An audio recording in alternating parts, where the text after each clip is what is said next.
Hi guys, I will be sharing with you how to use Rubistar, which is a rubric creator for any kind of, usually typically you'll use this in education, but all sorts of grade levels, whether it's elementary school to I believe even college you could use this.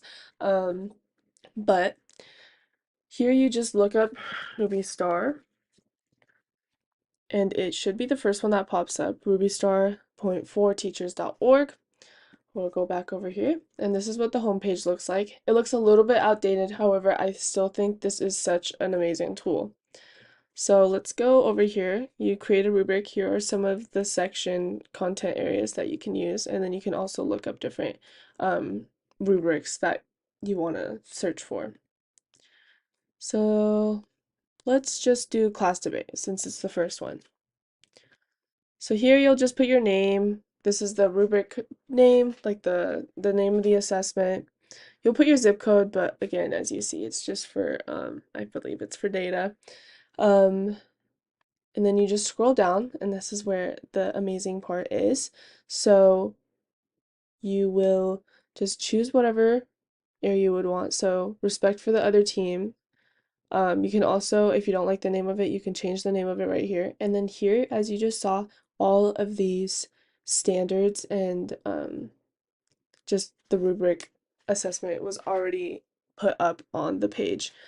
If we go down again, information, as you can see, it just has all the different levels of understanding that can help you not only as a as an educator know what to look for with your students, but also just set a clear standard for what your students need to achieve depending on whatever grade they would like.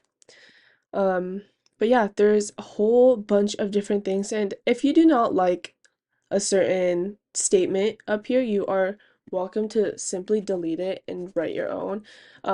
However, I think this is just such a good start, and rubrics can definitely take some time. So just having this as a tool to kind of just get the bones and the structure of your rubrics is so amazing and hopefully saves you some time and is just hopefully a resource that you can use in your future classes. I hope you enjoyed this short little tutorial on how to use Rubistar and hope that you are able to use it in your future classrooms. Thank you.